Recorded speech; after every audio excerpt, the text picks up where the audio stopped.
వారు లేచి దేవుని యొక్క వర్తమానాన్ని మనకు అందించవలసిందిగా ప్రేమతో వారిని ఆహ్వానిస్తున్నాను.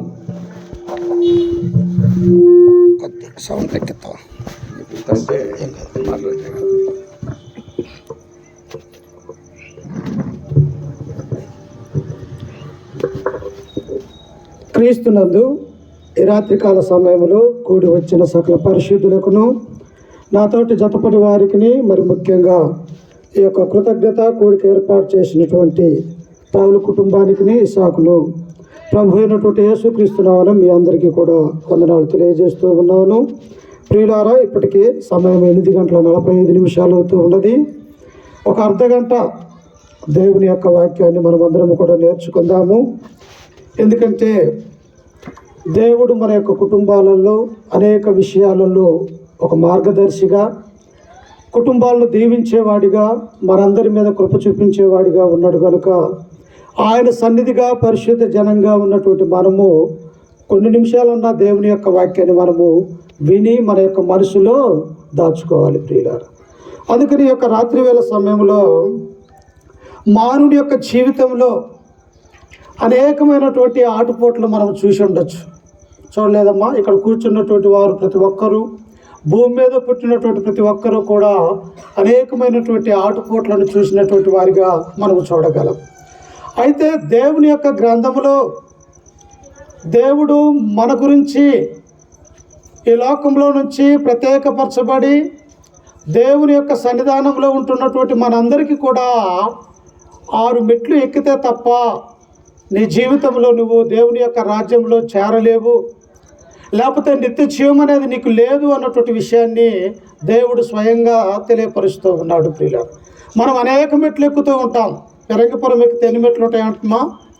కొన్ని వందల వేల మెట్లు ఉండొచ్చు. అలాగనే సాగర్ వెళ్ళిపోతే ఏదో ఒక రూపంగా దేవుని యొక్క సన్నిధానానికి వెళ్ళేటప్పుడు అనేకమైనటువంటి మెట్లని మనం దాటుకుంటూ వెళ్తూ ఉంటాం.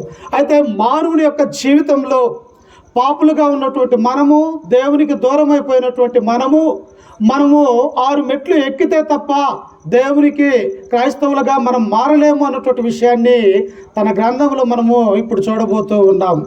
ఏంటి యొక్క 6 మెట్లు అన్నటువంటి విషయాన్ని గురించి మనం ఆలోచన చేస్తూ ఉన్నప్పుడు ప్రియులారా, చూడండి నాతో పాటు పరిశుద్ధ గ్రంథంలో నుంచి మత్తయి సువార్త 3వ అధ్యాయం 1వ వచనాన్ని మనం చదువుకుందాం ఒకసారి. మత్తయి సువార్త 3వ అధ్యాయం 1వ వచనము.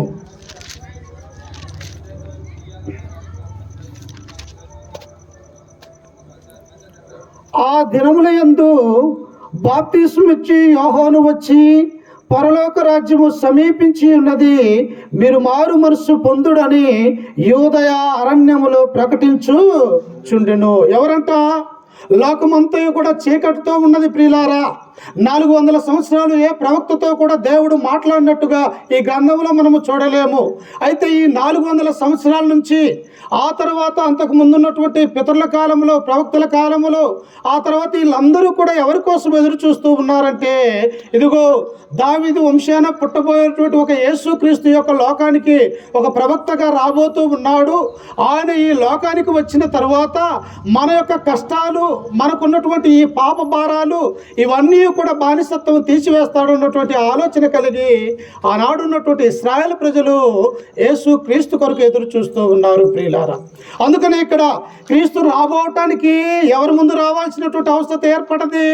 ప్రవక్త అయినటువంటి ఏలియా రావాల్సినటువంటి అవసరత ఏర్పడదని మలాకి గ్రంథము, మీకా ఇవన్నీ చూస్తూ ఉన్నప్పుడు ఆ యొక్క ఏలియా గురించి మనకు తెలియజెప్పినట్టుగా మనము చూడగలం ప్రియులారా. అందుకనే యేసుక్రీస్తు పుట్టుకకు, ఆయన రావటానికి ఈయన మార్గం ఒక సరళం చేస్తూ ఉంటూ ఉన్నాడు. అందుకని ఇక్కడ మనం గమనిస్తే మత్తయ్య గారు అంటూ ఉన్నారు, ఇదిగో ఆ దినముల యందు, ఏ దినములంట? యేసుక్రీస్తు వారు కూడా పుట్టి 30 సంవత్సరాలు ఆ యొక్క కాలములో జీవిస్తున్నటువంటి కాలములో క్రీస్తు కంటే 6 నెలలు ముందుగా పుట్టినటువంటి ఈ యొక్క బాప్తిస్మిచ్చు తన యొక్క పరిచర్యను ఎక్కడ ప్రారంభించిందంటే ప్రియులారా, ఇదిగో అరణ్యములో, అడవిలో ఉండి ఆయన దేవునికి మార్గమును సరళము చేస్తూ ఉన్నాడు. ఏంటి ఆ యొక్క మార్గం అన్నటువంటి విషయాన్ని మనం చూస్తే, ఇదిగో పరలోక రాజ్యము సమీపించి ఉన్నది, మీరు మారు మనస్సు పొందాలి ప్రియుల. ఇది మొట్టమొదటి మెట్టు ప్రియుల. ఏంటి మెట్టు? నీ జీవితం మార్పు చెందాలంటే, ఈ భౌతిక సంబంధమైనటువంటి మనం బట్టలు మార్చుకుంటే మన యొక్క జీవితం మనసు మారదు ప్రియులారా. ఇక బాప్తిస్మం ఇచ్చి యోహాను గారు ఏమంటూ ఉన్నాడంటే, మొదటగా మీ యొక్క జీవితము దేవుని యొద్దకు రావాలి అంటే మొట్టమొదటిగా ఎక్కవలసినటువంటి మెట్టు ఏమిటి అంటే, నువ్వు దేవుని యొద్దకు వచ్చి దేవుని యొక్క వాక్యాన్ని వినే మెట్టెక్కాలి ప్రియులారా. ప్రతి ఒక్కరూ కూడా ఈనాడు దేవుని యొక్క వాక్యం వినాలంటే భారమైనటువంటి విషయంగా ఉంటూ ఉన్నది. కానీ అదే వేరే విషయాలలో మనము చూస్తే మన యొక్క సమయాన్ని, మన యొక్క జీవితాన్ని ఎంతైనా కూడా మనము చేయగలము. కానీ దేవుని యొక్క సన్నిధిలో మనం మార్పు చెంది ఆయన యొక్క మాటలు వినాలంటే వినలేనటువంటి వారిగా మనం ఉంటూ ఉన్నాము. కానీ మనమే మొట్టమొదటిగా మెట్టు ఎక్కాల్సింది ఏమిటి అంటే దేవుని యొక్క మాటలను మనము వినాలి ప్రియులారా. అందుకని ఆయన అంటాడు, రోమీలకు రాసినటువంటి పత్రిక 10:17 అంటాడు, కాగా వినుట వలన విశ్వాసము కలుగును, వినుట క్రీస్తు గురించిన మాట వలన కలుగును. అంటే ఏం వినాలా? భౌతిక సంబంధమైనటువంటి అనేక విషయాలు ఉంటాయి. ఈ లోకంలో సాతాను ప్రేరేపించేటువంటి అనేక మాటలు ఉంటాయి. కానీ ఈ లోక సంబంధమైనటువంటి మాటలు మనం వినకూడదు. కానీ ఏం వినాలని దేవుడు కోరుకుంటూ ఉన్నాడంటే తన వాక్యాన్ని వినాలని దేవుడు మనల్ని కోరుకుంటూ ఉన్నాడు. అందుకని ఈ సమయంలో చూడండి, ఒకసారి యాకోబు రాసినటువంటి పత్రిక 1:19 చదువుకుందాం. యాకోబు రాసినటువంటి పత్రిక 1:19 చదువుకుందాం.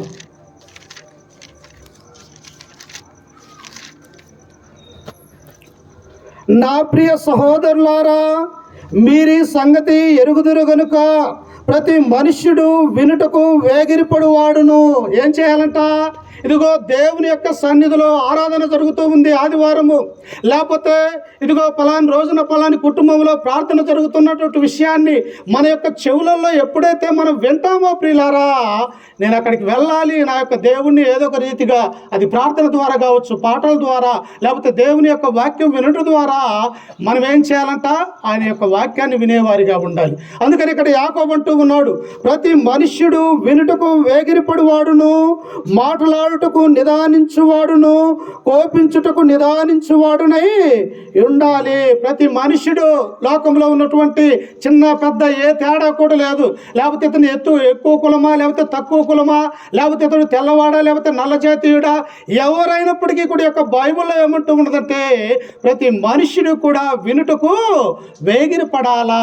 ఎప్పుడైతే మనము దేవుని యొక్క వాక్యాన్ని వినాలని ఆ యొక్క ఆతృత మన యొక్క హృదయంలో ఉంటూ ఉండదు, దేవుడు మన యొక్క హృదయంలోనికి దూరి మన యొక్క హృదయాన్ని ఏం చేస్తారంటే పరుస్తాడు. అందుకని ఇక్కడేమో మొదటి మెట్టు మనం ఏమి ఎక్కాలి అంటే దేవుని యొక్క వాక్యాన్ని వినే మెట్టును మనము ఎక్కేవారిగా ఉండాలి. అందుకనే ఇంకా అనేకమైనటువంటి సంగతులు మనము చూస్తూ ఉన్నప్పుడు ప్రియులారా, ఇదే విషయాన్ని ప్రభు అయినటువంటి యేసు క్రీస్తు వారు కూడా మనకు తెలియపరిచినట్టుగా మనం చూడగలం. చూడండి, మత్తయి సువార్త 4:17 మనం చదువుకుంటే, బాప్తిస్మం ఇచ్చి యోహాను ఎలాగైతే అయ్యా పరలోక రాజ్యము సమీపించి ఉన్నది, మీ మనస్సులు మార్చుకొనండి, మీ ఆలోచనలు మార్చుకొనండి, మీకున్నటువంటి తలంపులు మార్చుకొని ఇదిగో రాబోతున్నటువంటి రక్షకుడు మన మధ్యలో ఉన్నాడు కనుక ఆయన గురించి మీకు తెలియపరుస్తూ ఉన్నాను కనుక దేవుని యొక్క మాటలు వినండి అని చెప్పేసి అరణ్యములో వినిపించుచున్నటువంటి ఒక కేక అని బాప్తిస్మం ఇచ్చే యోహాను గురించి మనకు రాయబడ్డది ప్రియులారా.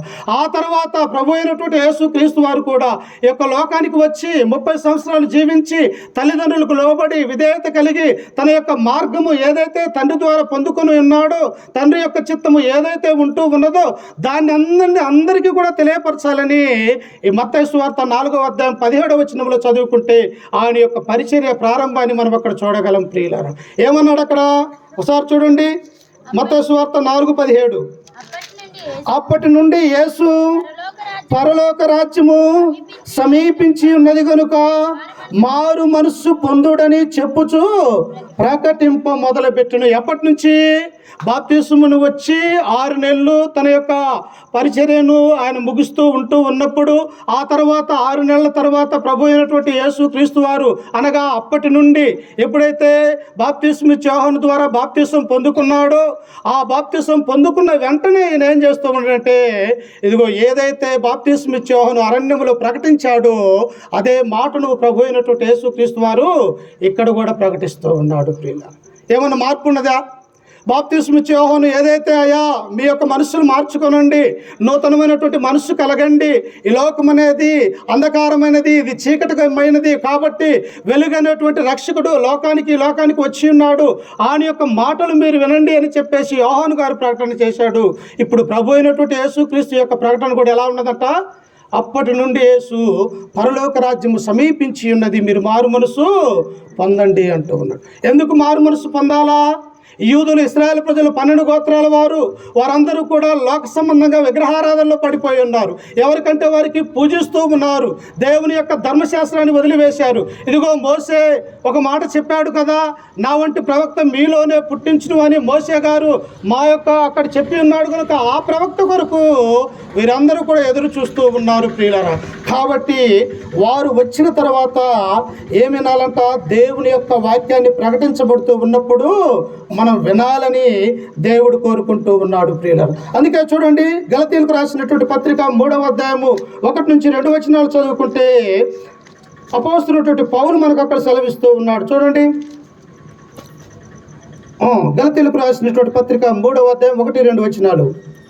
ఓ అవివేకులైన గలతీయులారా, మిమ్మును ఎవడు భ్రమ పెట్టను? చూసారా, ఎవరు భ్రమ పెట్టను?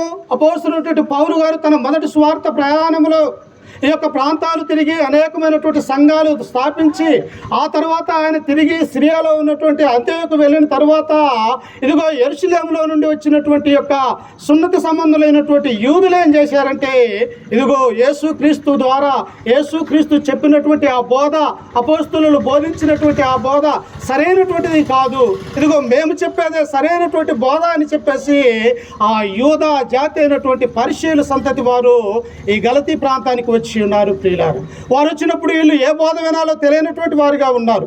ఒక్కొక్కరు వచ్చేసి తండ్రి, కుమార, పరిశుద్ధాత్మ యొక్క నామమున బాప్తిసం పొందాలని అపోస్తలులు బోధిస్తే, ఇక్కడ ఉన్నటువంటి ఈ పరిశీలు ఏమంటూ ఉన్నారంటే, ఇదిగో దానిని పాటించాలా, రెండవదిగా ఈ యొక్క సున్నతి సంబంధమైనటువంటి దీన్ని కూడా మీరు అనుసరించాలి, అప్పుడు మాత్రమే దేవుని యొక్క రాజ్యంలో మీరు ఉంటారన్నటువంటి విషయాన్ని ఆ గలతీ ప్రాంతంలో ఉన్నటువంటి వారికి చెబుతూ ఉన్నాడు.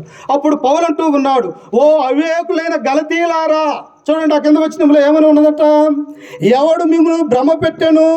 సిలువ వేయబడిన వాడైనట్టుగా యేసుక్రీస్తు మీ కన్నుల ఎదుట వర్ణింపబడిననగా ఇది మాత్రమే మీ వలన తెలుసుకొని కోరుచున్నాను.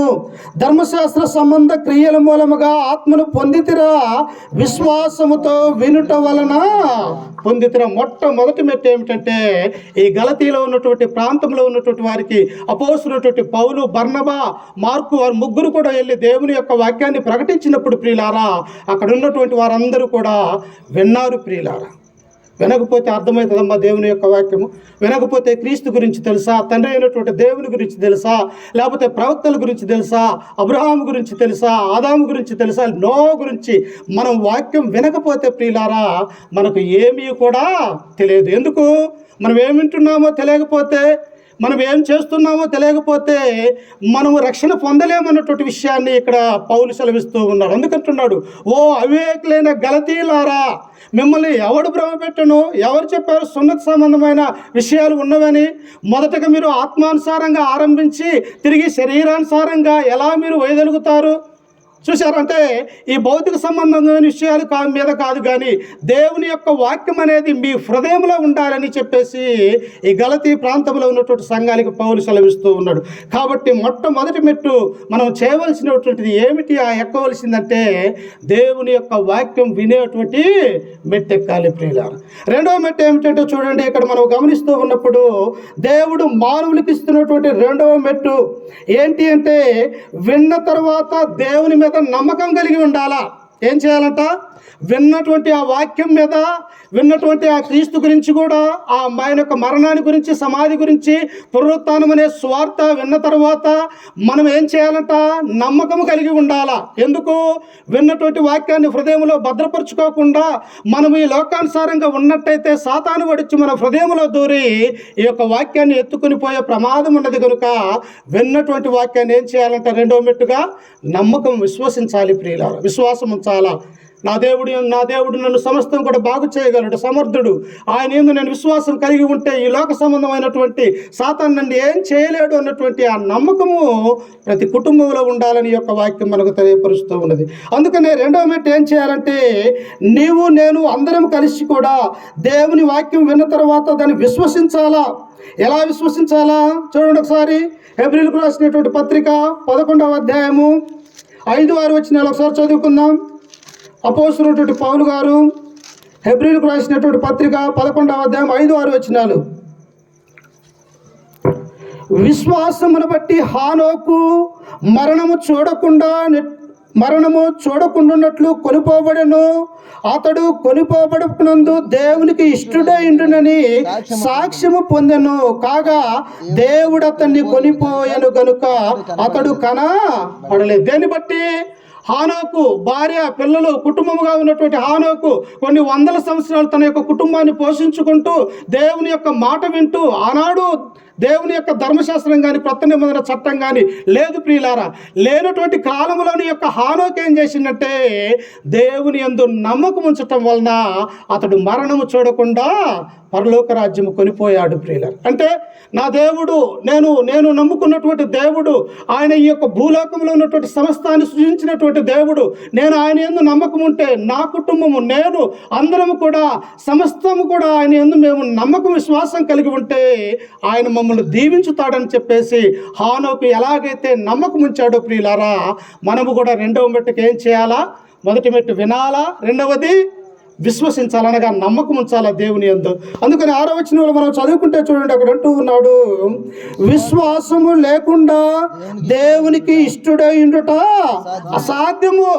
మనం అనుకుంటూ ఉంటాం, ఈరోజు బాధ కలిగింది, నా కుటుంబంలో వేదన కలిగింది, నా కుటుంబంలో ఎంతో చెప్పుకోలేనటువంటి మరి విపరీతమైనటువంటి సంఘటనలు జరుగుతున్నాయి, ఈరోజు దేవుని యొక్క మందిరానికి వెళ్దాం, ఒకవేళ ఆయన మారుస్తాడేమో, మా యొక్క కుటుంబాన్ని రక్షిస్తాడేమో అని అవిశ్వాసం కలిగి నువ్వు వెళ్ళినట్టయితే నీకు అది జరగదు ప్రియులారా. ఎందుకో తెలుసా?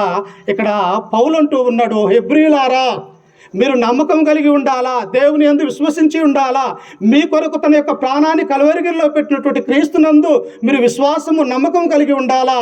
అందుకే ఆయన అంటున్నాడు, విశ్వాసము లేకుండా దేవునికి ఇష్టుడై ఉండుట అసాధ్యం ప్రియులారా. దేవుని యొద్దకు వచ్చేవాడు ఎలా ఉండాలంట? చూడండి కింద వచ్చినప్పుడు ఒకసారి, దేవుని యొద్దకు వచ్చేవాడు ఆయన ఉన్నాడనియు తన్ను వెదుకు వారికి ఫలము దయచేవాడనియు నువ్వు నమ్మవలను కదా. ఎందుకు నువ్వు నీ యొక్క హృదయంలో, నీ యొక్క కుటుంబంలో ఎందుకు ఇట్టి ఆలోచనలు చేస్తూ ఉన్నావు? దేవుని యొద్దకు వచ్చినప్పుడు, ఈరోజు పౌలు గారింట్లో దేవుని యొక్క సంఘముగా మనం కూడుకొని ఈ విధంగా స్తుతిస్తూ ఉన్నామంటే ఆయన మన మధ్యలో ఆయన ఉన్నాడని మనం విశ్వసించాలి ప్రియులారా. ఎప్పుడైతే మనం నమ్మకం ఉంచుతామో దేవుని మీద, ఆయన సమస్తము కూడా చేయగల సమర్థుడు అన్నటువంటి విషయాన్ని మనము గమనించాలి. అందుకనే రెండవ మెట్టుగా దేవుడు ఏమంటూ ఉన్నాడంటే, నీవు నేను విశ్వసించాలా. రెండవ మెట్టు ఖచ్చితంగా మనం ఎక్కాలి అన్నటువంటి విషయాన్ని దేవుడు ఇక్కడ సెలవిస్తూ ఉన్నాడు. అందుకనే చూడండి ఒకసారి, అపోస్తలుడైనటువంటి పౌలు గారు కొరింథీయులకు రాసినటువంటి మొదటి పత్రిక 2వ అధ్యాయం 9వ వచనాన్ని మనం చదువుకుందాం. ఒకసారి చూడండి. కొరింథీయులకు రాసినటువంటి మొదటి కొరింథీయులకు రాసినటువంటి 2:9, ఇందును గూర్చి దేవుడు తన్ను ప్రేమించు వారికి ఏవి సిద్ధపరిచినో అవి కంటికి కనపడలేదు, చెవికి వినపడలేదు, మనుష్య హృదయమునకు గోచరము. నువ్వు నమ్మకం ఉంచితే నిన్ను ఎక్కలేనంత పర్వతాన్ని దేవుడు ఎక్కిస్తాడు. అదే నువ్వు నమ్మకం లేకుంటే నీవు నీ కుటుంబం కూడా పూర్తిగా సాతానులోనికి వెళ్ళే మార్గాన్ని కూడా ఆయనే చూపిస్తాడు ప్రియులారా. అందుకని ఇక్కడ ఏమంటూ ఉన్నాడంటే, దేవుడు ఏవి సిద్ధపరిచినో అవి మానవుని యొక్క కంటికి కనపడలేదు, హృదయానికి అవి గోచరం కాలేదు ప్రియులారా. నిన్ను ఎలా చేయాలో, నీ కుటుంబాన్ని ఎలా ఆశీర్వదించాలో, ఎలా దీవించాలో, ఎన్ని తరతరాలు కూడా నిన్ను ఆశీర్వదించాలన్నది దేవుని యొక్క సంకల్పంలో ఉన్నది ప్రియులారా. కాబట్టి రెండవ మెట్టుకు మనం ఏం చేయాలంటే, కుటుంబముగా దేవుని యందు నమ్మకము, విశ్వాసం అనేది మనము ఉంచాలి ప్రియులారా. ఈనాడు నామకార్థమైనటువంటి భక్తి జీవితాన్ని మనం జీవిస్తూ ఉన్నాం. అదే నమ్మి చూడు, మనం నమ్మి చూడు, విశ్వసించి చూడు, దేవుడు ఎన్ని కార్యాలు మన యొక్క జీవితంలో చేస్తాడో. అందుకనే రెండవ మెట్టుగా మనం ఏమెక్కాలంటే, దేవుని యందు మన విశ్వాసము ఉంచాలి ప్రియులారా. ఎందుకు విశ్వాసం ఉంచాలా? ఆయన యందు విశ్వాసం ఉంచితే ఏమొస్తుంది? శతాధిపతి అయినటువంటి రోమా అధికారిని మనము చూస్తూ ఉన్నప్పుడు తన యొక్క దాసుడు అనేకమైనటువంటి ఇబ్బందులలో ఉన్నప్పుడు ఆయన అంటాడు, నీవు నా ఇంటిలోనికి వచ్చుటకు నేను పాత్రుడు కానయ్యా, మాట మాత్రం నాకు సెలవియ్యి, నా యొక్క దాసుడు రక్షింపబడతాడు అని చెప్పేసి ఒక అన్యుడైనటువంటి రోమా శతాధిపతి ఎలాగైతే క్రీస్తు దగ్గరకు వచ్చి ఆయన నువ్వు రావాల్సినటువంటి అవసరం లేదయ్యా, మాట మాత్రం సెలవిమ్మని క్రీస్తుని అడిగినట్టుగా మనము చూస్తాం. అంటే అది నమ్మకము. మనము కూడా అలాగనే నమ్మేవారిగా ఉండాలి. యేసుక్రీస్తు రక్షకుడని, ఆయన దేవుని కుమారుడని, క్రీస్తు శాఖ మొదటి శతాబ్దంలో ఈ లోకానికి మరియమ్మ గర్భాన పుట్టాడని, ఆయన మన కొరకు 33 సంవత్సరాల యొక్క లోకంలో ఉన్నాడని, అనేక విషయాలు బోధించాడు, ఆయన మరణించి సమాధి చేయబడి తిరిగి లేచాడని మనం నమ్మాలి ప్రియులారా. మనం నమ్మకపోతే మనము కూడా తోమా వలె అయిపోతాం. తోమా దగ్గరకు వచ్చాయా, నేనే క్రీస్తును రక్షకుణ్ణి, నేనే మీ మధ్యలో జీవించానంటే ఆయన అంటాడు, అయ్యా నీకు పొడిచినటువంటి ఆ బల్లెపు ఘాట్లు, నీ చేతిలో చెక్కినటువంటి ఆ మేకులు అనేవి ఉంటాయి కదా, నేను చూస్తే ఏలుబెట్టి చూస్తే తప్ప నేను నమ్మనని చెప్పేసి ఆ యొక్క తోమా అన్నాడు ప్రియులారా. అంటే తనతో పాటు 3.5 సంవత్సరాలు తిరిగాడు, అనేకమైనటువంటి అద్భుతాలు సూచక్రియలు చేసినటువంటి తోమా సైతము దేవుని నమ్మలేదు కనుక అప్పుడు అంటాడు, తోమా నువ్వు చూసి నమ్ముతున్నావు కానీ చూడక నమ్మువారు ధన్యులు అని అంటున్నాడు. కాబట్టి రెండవ మెట్టు మనం ఏం చేయాలా, దేవుని యందు నమ్మకం ఉంచాలని దేవుడు కోరుకుంటూ ఉన్నాడు. త్వరగా చెప్తామా. ఎందుకంటే మూడవ మెట్టుగా మనం ఏం చూస్తూ ఉన్నామంటే ప్రియులారా, మారు మనస్సు పొందాలా, మనసు మార్చుకోవాలా, దేవుని యందు భయభక్తులు కలిగి ఉండాలా. ఎందుకు మనసు మార్చుకోవాలా చూడండి ఒకసారి. రోమీయులకు రాసినటువంటి పత్రిక 3:11 ఆయన అంటాడు, ఎందుకు మన మనసు మార్చుకోవాలా, ఎందుకు మార్చుకోవాలని దేవుడు అంటూ ఉన్నాడు. నీతిమంతుడు లేడు, ఒక్కడును లేడు. ఎందుకు మనసు మార్చుకోవాలా? నేను బాగానే ఉన్నానే, నా యొక్క శరీరం బాగానే ఉన్నదే, దేవుడు నాకు మంచి అందాన్ని ఇచ్చాడే, లేకపోతే దారుఢ్యమైనటువంటి యొక్క శరీరం ఉన్నదే, నాలో ఏ లోపం లేదే, నేను ఆరోగ్యంగా ఉన్నానని ఒకవేళ నీవు అనుకున్నట్టయితే మనం ఎలా ఉన్నప్పటికీ కూడా దేవుడు అంటూ ఉన్నాడు, నీతిమంతుడు ఒక్కడు కూడా భూమి మీద లేడంట. మరి ఎవరు నీతిమంతుడు? మరి ప్రభు అయినటువంటి యేసుక్రీస్తును శోధించడానికి ఆనాడు ఉన్నటువంటి యూదులు వచ్చారు. ఇదిగో వ్యభిచారంలో పట్టబడినటువంటి స్త్రీని తీసుకుని వచ్చారు. ఏం చెప్తాడైనా, మోసే ధర్మశాస్త్రము వ్యభిచారంలో పట్టబడినటువంటి స్త్రీని రాళ్లతో కొట్టి చంపమని ఆనాడు దేవుడే స్వయంగా ఆజ్ఞాపించి ఉన్నాడు. కానీ ఇక్కడ ఈయన ఏం చెబుతాడు అని చెప్పేసి క్రీస్తు దగ్గరికి అక్కడ ఉన్నటువంటి యూదా జాతిలో ఉన్నటువంటి పెద్దలందరూ కూడా ఆమెను తీసుకుని వచ్చి ఉన్నప్పుడు క్రీస్తు ఏమన్నాడంటే, ఆయన ఏమని లేదు ప్రియులారా, కింద రాస్తూ ఉన్నాడు. అప్పుడు వీళ్ళందరికీ కూడా భయం ఏర్పడదు. ఎందుకు? ఎక్కడ నా పాపాలు బయటకు తీస్తాడో, ఎక్కడ నా గురించి ఆయన ఆ యొక్క నేల మీద రాస్తూ ఉన్నాడో. ఎందుకు? మానవుడు అన్నటువంటి ప్రతి వాడు కూడా పాపి అన్నటువంటి విషయాన్ని ఇక్కడ దేవుడు సెలవిస్తూ ఉన్నాడు. అందుకనే ఎఫెసీయులకు రాసినటువంటి పత్రిక మొదటి 2 వచనాలు మనం చదువుకుంటే, మీ అపరాధముల చేతను పాపముల చేతను మీరు చచ్చిన వారై ఉండగా బతికున్నాం మనం. కానీ క్రీస్తులోకి రాకపోతే, దేవుని యొక్క వాక్యాన్ని వినకపోతే, దేవుని యొక్క సన్నిధిలో మనము జీవించకపోతే బ్రతికున్నప్పటికీ కూడా మనం చనిపోయినటువంటి వారం అన్నటువంటి విషయాన్ని ఈ గ్రంథం మనకు సెలవిస్తుంది. కాబట్టి మూడవదిగా మనం ఏం చేయాలంటే మారు మనస్సు పొందాలి ప్రియులారా. మారు మనస్సు పొందకపోతే చూడండి ఒకసారి లూకా సువార్త 13వ అధ్యాయం 1-5 వచనాలు మనం చదువుకుంటే, మారు మనస్సు పొందకపోతే ఎలా నశించిపోతారు ఈ లోకములో. ఒకసారి చూడండి లూకా సువార్త 13వ అధ్యాయం చదువు. పిలాతు గలిలయలో కొందరి రక్తము వారి బలులతో కలిసి ఉండెను.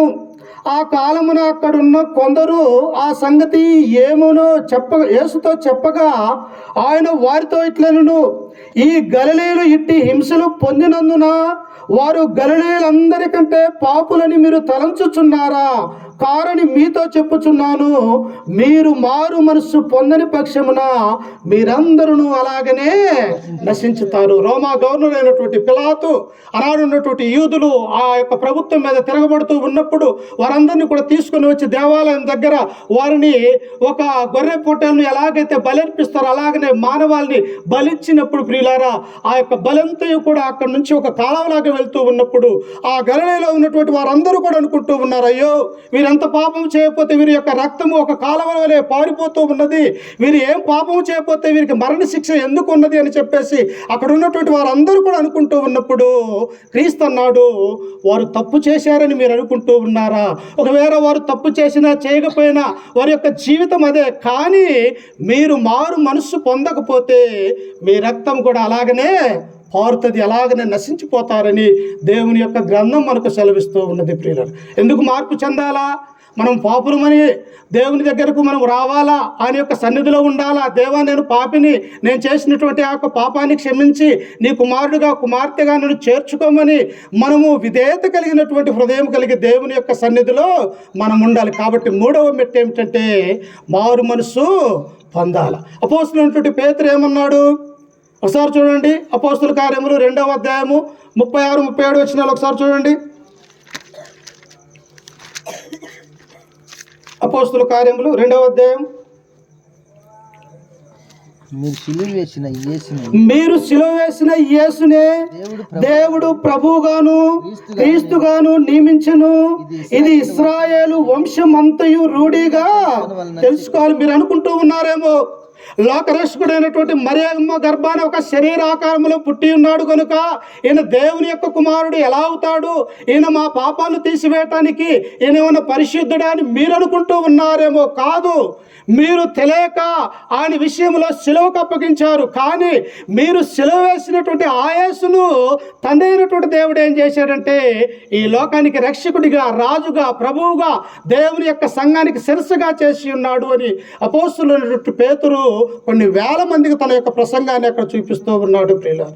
అందుకని ఆయన అంటూ ఉన్నాడు, కింద వచనంలో చదువుకుంటే, వారు ఈ మాట విని హృదయములో నొచ్చుకొని సహోదరులారా మేమేమి చేతుమని పేతురును కడమ అపోస్తలులను అనగా ఎప్పుడైతే ఈ మాట విన్నారో ప్రియులారా, వారి హృదయాలు అక్కడ కింద ఫుట్ నోట్లో ఏమన్నదో తెలుసా, వారి హృదయాలలో పొడవబడ్డది అని రాయబడ్డది. అంటే ఒక గడ్డపారతో, ఒక కత్తితో మానవుని యొక్క హృదయంలోనికి పొడిస్తే ఎలాగైతే ఆ హృదయ బాధతో ఉంటూ ఉన్నదో, అక్కడ ఉన్నటువంటి యూదా జాతి ఇశ్రాయేల్ ప్రజలందరికీ కూడా ఒక గడ్డపారతో వారి హృదయంలో పొడిచినట్టు ఉన్నది కనుక మేమేం చేయాలయా, జరిగిందేదో జరిగిపోయినది, మా మధ్యలో 33 సంవత్సరాలు జీవించాడు, ఈయనను మేము చూశాము, ఈయన అద్భుతాలు సూచక్రియలు మేము అన్నీ చూశాము, మేము ఎందుకు మారు మనసు పొందలేదు, ఆయన ఎందుకు సిలువకు అప్పచెప్తామని చెప్పేసి వారు బాధపడుతున్నప్పుడు ప్రియులారా, మీరు సిలువ వేసిన ఈ దేవుడు ప్రభువుగాను క్రీస్తుగాను దేవుడు నియమించాడు, ఇది ఇశ్రాయేలు మంతయు రూఢిగా తెలుసుకోవాలన్నారు. వెంటనే వాళ్ళు ఏమన్నారు, అయితే మేమేం చేయాలి అన్నారు.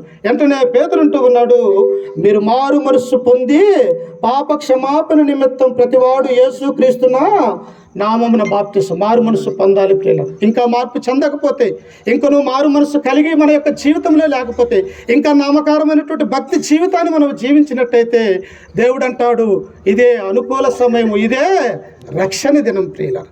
ఈ దినం ఏ రోజు ఏం జరుగుతుందో తెలియనటువంటి స్థితిలో ఉన్నాం, ఎప్పుడు ఎలా ఎక్కడ మరణిస్తారో తెలియనటువంటి వారిగా ఉన్నాం.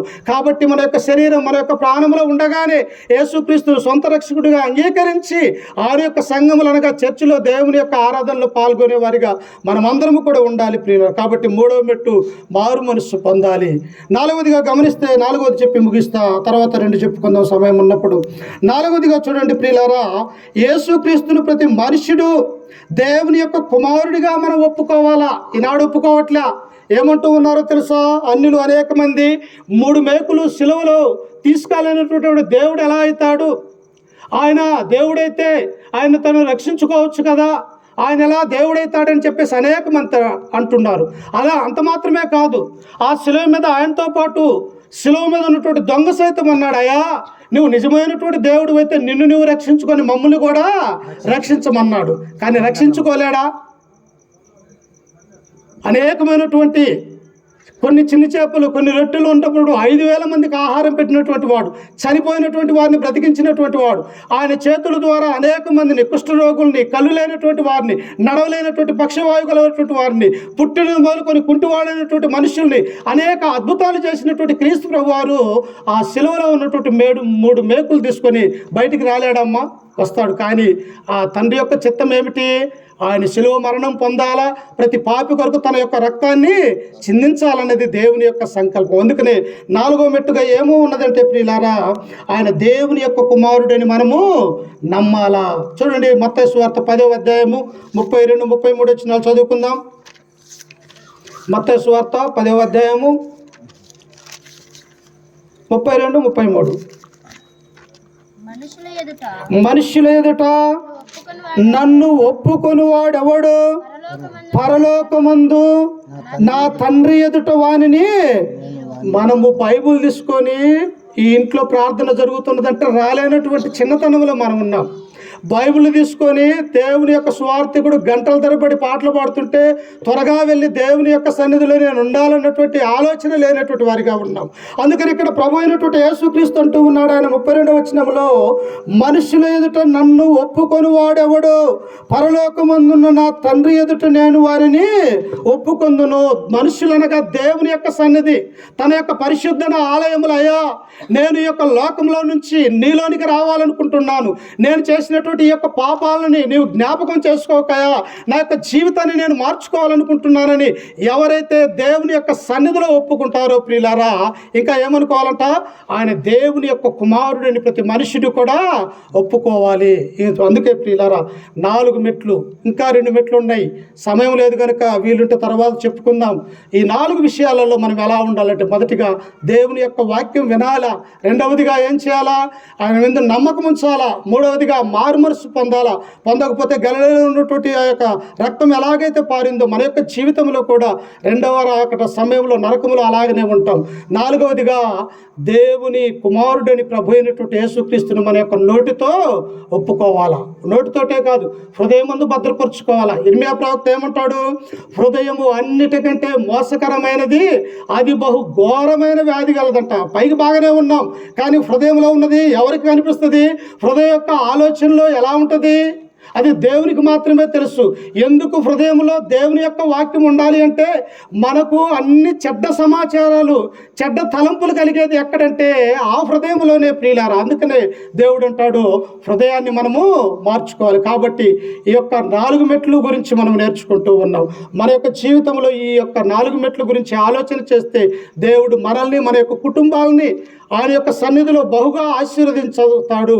ఎందుకు అనగా ప్రియులారా, ఆయన అంటాడు, అడుగుడి మీకు ఇవ్వబడును, వెదుకుడి దొరుకుతును, తట్టుడి తలుపు తీసేది. మనం అడగాల, అయ్యా నా జీవితాన్ని నేను మార్చుకుంటాను, నీలో ఉంటాను, నీ కుటుంబంగా ఒక కొన్నేలు వలె, ఒక యోబు వలె, ఒక నోవాహు వలె, ఎలాగైతే క్రైస్తవ కుటుంబాలు ఎలాగైతే ఉన్నాయో మన యొక్క కుటుంబం అలా ఉండాలంటే ఈ యొక్క 4 మెట్లు మనము ఎక్కాలా అని చెప్పేసి వాక్యం ద్వారా మమ్మల్ని హెచ్చరిస్తూ, ఈ మాటలు నన్ను నేను కూడా హెచ్చరిక చేసుకుంటూ ఓపికతో మీ అందరికీ మన రక్షకుడు ప్రభు అయినటువంటి యేసుక్రీస్తు నామమున వందనాలు తెలియజేస్తూ ఈ వాక్యాన్ని ముగించుకుంటూ ఉన్నా. సమయాన్ని ఇచ్చినటువంటి అధ్యక్షులు వారి బాబాయ్ గారికి వందనాలు తెలియజేస్తూ ఉన్నా.